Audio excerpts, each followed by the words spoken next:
ఆయన తెలంగాణలో రేవంత్ రెడ్డి గారు ప్రభుత్వం వచ్చి 1 year అవుతుంది. ఎలా అనిపించింది కాంగ్రెస్ ప్రభుత్వం? ఈ సంవత్సర కాలంలో రేవంత్ రెడ్డి పాలన చాలా దరిద్రంగా తయారైంది. ఉన్న అభివృద్ధి మొత్తం కుంటుపడింది. రాష్ట్ర ప్రజలందరూ ఎందుకు ఇచ్చామరా ఈ అధికారాన్ని, ఇతనికి ఎందుకు ఓట్లేసామా అని తలకాయ పట్టుకునే పరిస్థితి వచ్చింది. అంటే ఏ విషయంలో కనిపించింది మీకు ఆ విధంగా? ప్రతి విషయంలోనూ అలాగే ఉంది. మొన్న వచ్చిన హైడ్రా తోటి చాలా మంది హైదరాబాద్లో ఒక సీటు కూడా రాలేదని హైదరాబాద్ ప్రజలను ఏ విధంగా పగబట్టాడో అందరు చూసినాం. ఈరోజు సినీ ఇండస్ట్రీలో నాగార్జున అయితేనేమి, అల్లు అర్జున్ అయితేనేమి ఆ ఇండస్ట్రీని ఎలా ఇబ్బంది పెడుతున్నామో మనం చూస్తున్నాం. అదే విధంగా ఎమ్మెల్యేలను అయితేంది, కౌశిక్ రెడ్డి పైన దాడి అయితేంది, ప్రతి ఒక్క విద్యార్థులు అయితేంది మొన్న చూసినాం. గ్రూప్స్ విద్యార్థులు అయితేంది, గురుకుల విద్యార్థులు అయితేంది, చాలా మంది చాలా రకాలుగా బాధపడుతున్నారు. రైతాంగం అయితేంది రైతు భరోసా వేయలేదు. అంటే అధికారంలోకి వచ్చి 1 yearలోనే మేము 2 లక్షల లోపు రుణమాఫీ చేసినాము అండ్ 50,000 ఉద్యోగాలు ఇచ్చినాము అని చెప్తున్నాడు కదా రేవంత్ రెడ్డి గారు. అవును, అతను చెప్తుండే కరెక్టే. కానీ ఇప్పుడు రైతు బంధుకు వేయాల్సిన డబ్బులను ఆపి ఆ డబ్బులను ఇటు మళ్లించి ఇటు వేసి నేను చేసేసిన అని చెప్పేసి ఇప్పుడు రైతు బంధు ఎగ్గొట్టేసిండు కదా. అదే విధంగా 100 రోజులలో చేస్తా అన్న పనులన్నీ ఆపేసి సంవత్సర కాలం అయిపోయింది, 365 రోజులు అయిపోయింది, ఇంకా అది పూర్తి చేయడం లేదు కదా. ఇంకా దానిలో 1-2 తప్ప ఆయన ఇచ్చిన 420 హామీలు, అది 420 హామీలు అని జనం గమనించలేకపోయారు. అంటే గ్యాస్ 500కే ఇస్తున్నాము, మహిళలకు బస్సు ఫ్రీ ఇచ్చినాము, కరెంటు 200 యూనిట్లు కూడా ఫ్రీ ఇస్తున్నాము. ఈ 1 yearలోనే వాళ్ళు 10 సంవత్సరాలు చేయండి, మేము 1 yearలోనే చేసాము అన్నట్టు అంటున్నారు. మరి మీకు ఎలా అనిపించింది?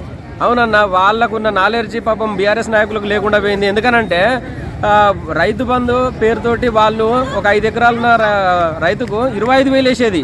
బీఆర్ఎస్ ప్రభుత్వం ఒక 5 ఎకరాలుంటే రైతుకు 25,000 వేసేది. ఇప్పుడు ఆ 25,000 ఎగ్గొట్టి కేవలం 500 ఇస్తుండు బస్కు ఫ్రీ.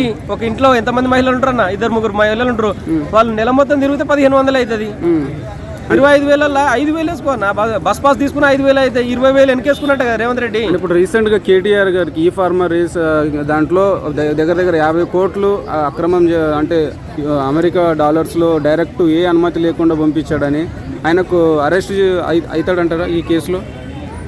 బీఆర్ఎస్ నాయకులు అలా హరీష్ గారు కానీ కవిత కూడా మొన్న పోయేసి వచ్చింది.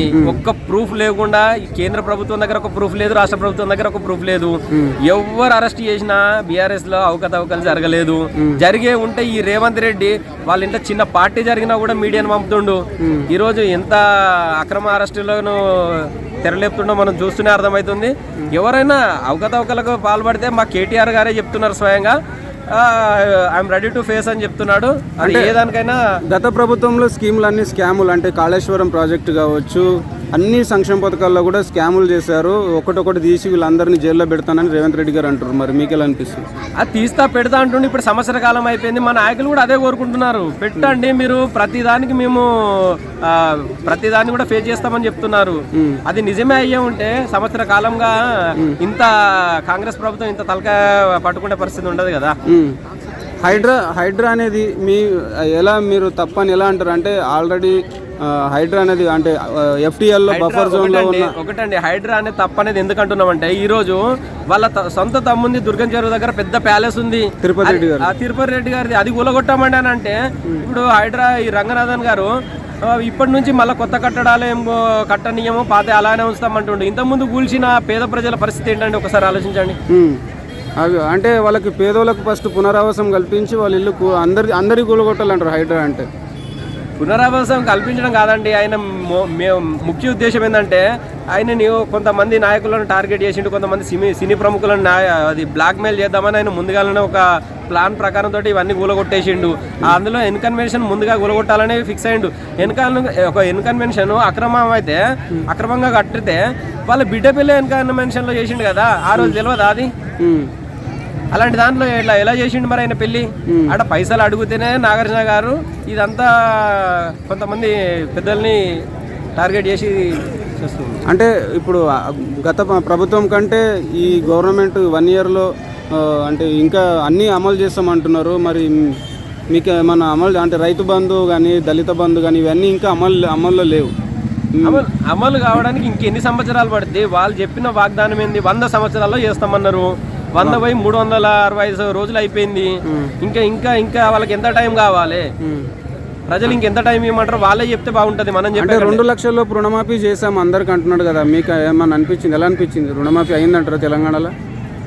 రుణమాఫీ అనేది అది వాళ్ళనే మొన్న విజయ రమణారావు అని పెద్దపల్లి ఎమ్మెల్యే ఆయన క్లియర్గా చెప్పిండు 60% 70% జరిగింది మా మా మా కాన్స్టిట్యూన్సీలో అని. అంటే వాళ్ళ మాటల్లో ఎమ్మెల్యే మాటలనే మనం అర్థం చేసుకోవచ్చు. పూర్తి స్థాయిలో ఇంకా జరగలేదు. ప్రతి దేవుని మీద ఒట్టులు పెట్టి ఈ రోజు తెలంగాణ ప్రజల్ని కానీ దేవుళ్ళని కానీ ఎలా మోసం చేసిండో మనం చూస్తేనే అర్థమవుతుంది.